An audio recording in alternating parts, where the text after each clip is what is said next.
नमस्कार दोस्तों, आपका बहुत बहुत स्वागत है आपके favourite YouTube channel three little tutor में। दोस्तों, हमारे चैनल पर आपको स्कूल एडमिशन से संबंधित कोई भी जानकारी सबसे पहले और बिल्कुल सही सही मिलती है। तो दोस्तों, आज के इस वीडियो में हम देखेंगे admission under RTE right to education के अंतर्गत होने वाले एडमिशन के बारे में। इस वीडियो में हम डिटेल से देखेंगे और सारा कुछ जानने की कोशिश करेंगे। दोस्तों, कुछ राज्यों में जो RTE के अंतर्गत एडमिशन का प्रोसेस है वो स्टार्ट हो चुका है और कुछ राज्यों में ये बहुत जल्द स्टार्ट होने वाला है। तो ये वीडियो आपके लिए बहुत ज़्यादा बेनिफिशियल और यूजफुल साबित हो सकती है। तो दोस्तों, कहीं पे भी आप वीडियो को स्किप मत करिएगा, पूरा वीडियो लास्ट तक देखिएगा ताकि आपसे कोई भी इंपॉर्टेंट पॉइंट मिस ना हो। तो सबसे पहले हम जानेंगे RTE के बारे में। तो RTE के अंतर्गत जो आर्थिक वर्ग से पिछड़े समूह तथा डिसएडवांटेज ग्रुप होते हैं। दोस्तों, डिसएडवांटेज ग्रुप में OBC, SC, ST, disabled child, window pension holder, destitute मतलब जो निराश्रित बच्चे होते हैं, होमलेस चाइल्ड जिनके पास घर नहीं होता, बेघर बच्चे होते हैं, और डिसेबल्ड चाइल्ड, ये सारे जो है डिसएडवांटेज ग्रुप में आते हैं।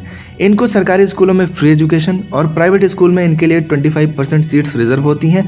प्राइवेट स्कूल के अंतर्गत भी इनको फ्री में एजुकेशन, इनके बुक्स का भी पैसा नहीं लगता और यूनिफॉर्म तक का भी पैसा नहीं लगता अगर RTE के अंतर्गत एडमिशन होता है तो फिर प्राइवेट स्कूल में इनके लिए 25% सीटें जो है रिजर्व होती हैं। तो अगर आप आर्थिक रूप से पिछड़े समूह में या फिर डिसएडवांटेज ग्रुप में आते हैं तो आप अपने बच्चे के एडमिशन के लिए अपने आसपास के स्कूलों में अप्लाई कर सकते हैं। RTE के तहत आपके बच्चे को नर्सरी, KG या फिर क्लास 1 में एडमिशन मिलता है उसके एज के बेसिस पर। आगे मैं आपको समझाऊंगा कैसे एज के बेसिस पर उनको जो है KG में या फिर कक्षा 1 में एडमिशन मिलता है। आगे वीडियो में मैं आपको बताऊँगा। उसके बाद जो है RTE के अंतर्गत जो आपके आसपास के CBSE या फिर ICSE बोर्ड के स्कूल हैं वो भी आते हैं।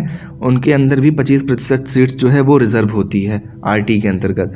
और जो रिलीजियस स्कूल होते हैं जैसे कि मदरसा होते हैं या फिर और जो रिलीजियस टाइप के स्कूल होते हैं उनमें जो है RTE का प्रोविज़न नहीं होता है।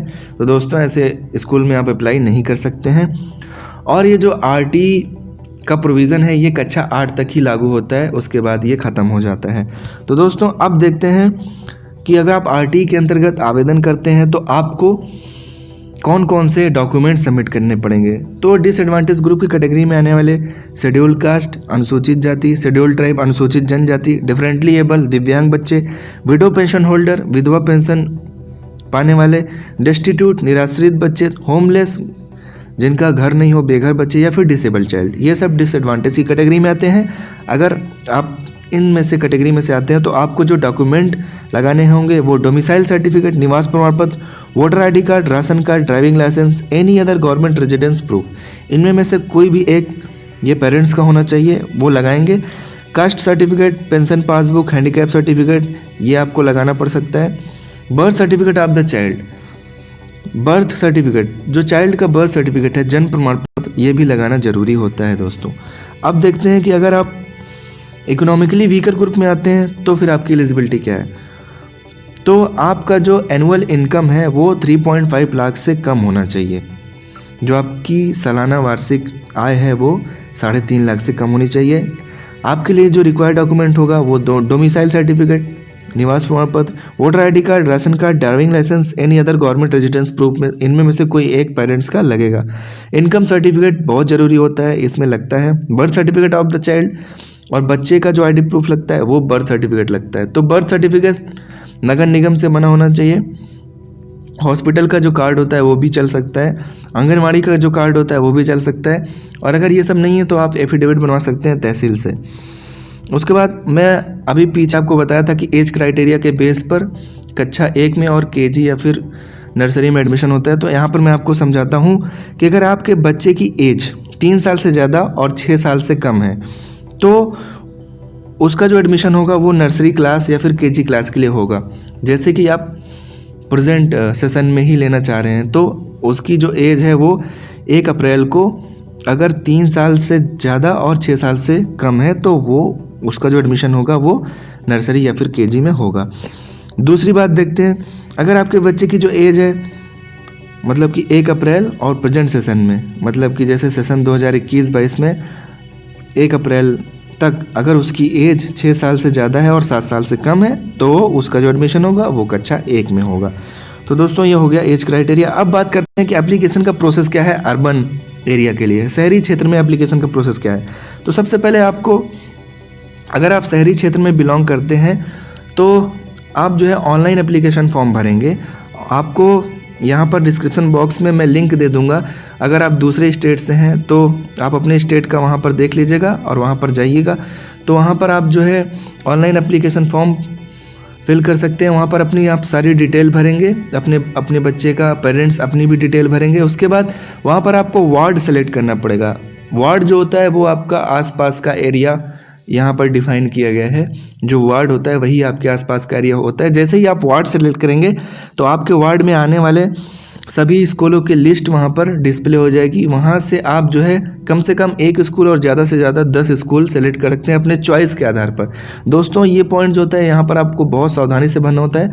पहले आप उन स्कूलों को सेलेक्ट करिए जहाँ पर आप मतलब चाहते हैं कि हमारा एडमिशन हो जाए, उसके बाद आगे और फिल करिए।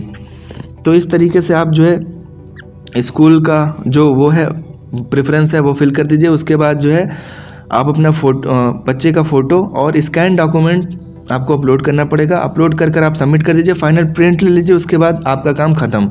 अब ये क्या होगा, आपका जो ऑनलाइन एप्लीकेशन फॉर्म है वो BSA के पास चला जाएगा। वहाँ से वो उसको देखेगा, वेरीफाई करेगा और आगे फिर लॉटरी सिस्टम चलता है। लॉटरी सिस्टम में आपके बच्चे का नाम अगर लॉटरी में आता है तो फिर आपको जो है लॉटरी के हिसाब से ही, और जो आप प्रेफरेंस डाले हैं स्कूल के हिसाब से, वो आपको स्कूल जो है अलॉट हो जाएगा। फिर आपको अलॉटमेंट लेटर मिलेगा। आप अलॉटमेंट लेटर ले जाकर कक्षा 1 में या फिर नर्सरी या KG में, जिसमें भी आपको अलॉट हुआ है, वहाँ पर जाकर आप स्कूल में एडमिशन ले सकते हैं। तो ये बात हो गई अर्बन में कैसे एडमिशन प्रोसेस होता है। अब रूरल की बात करते हैं। अगर आप ग्रामीण क्षेत्र में आते हैं तो आपका जो आसपास का क्षेत्र होगा दोस्तों वो ग्राम पंचायत होता है।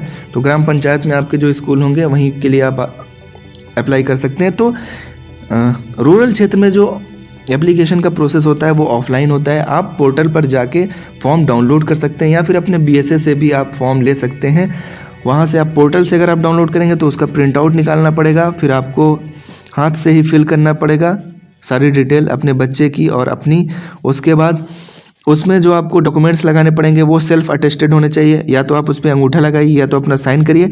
ये सब करके उसका एक सेट बनाकर आपको एप्लीकेशन फॉर्म के साथ अटैच करना है। उसके बाद ले जाकर उसको जो है आपको BSA के पास सबमिट कर देना है। जब आप BSA के पास जमा कर देंगे तो BSA आपको एक रसीद दे देगा, एक रिसिप्ट देगा।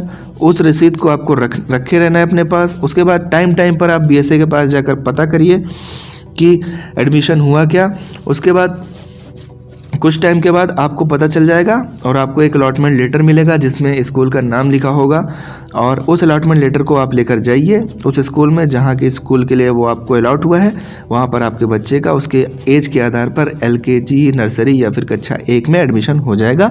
तो ये रही पूरी प्रोसेस दोस्तों। इस तरीके से आप RTE के लिए आवेदन कर सकते हैं। यहाँ पर मैंने जो आपको बताया, यहाँ पर मैंने उत्तर प्रदेश का जो है बेस लिया है। अगर आप किसी दूसरे राज्य से बिलोंग करते हैं तो आप अपने स्टेट की वेबसाइट को एक बार ज़रूर चेक करें। ये वीडियो आपको बहुत ज़्यादा हेल्पफुल होगी ये बताने के लिए कि प्रोसेस क्या होता है।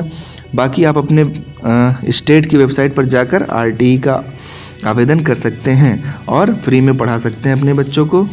तो दोस्तों अगर आपको वीडियो अच्छा लगा हो तो लाइक कर दीजिए, चैनल पर नए हैं तो सब्सक्राइब कर लीजिए और ऐसे ही इम्पोर्टेंट नोटिफिकेशन पाने के लिए बेल आइकन को प्रेस करिए ताकि कोई भी इंपॉर्टेंट नोटिफिकेशन आपसे छूटे ना। Thank you so much for watching. मिलते हैं अपने नेक्स्ट वीडियो में। Till then bye bye, take care.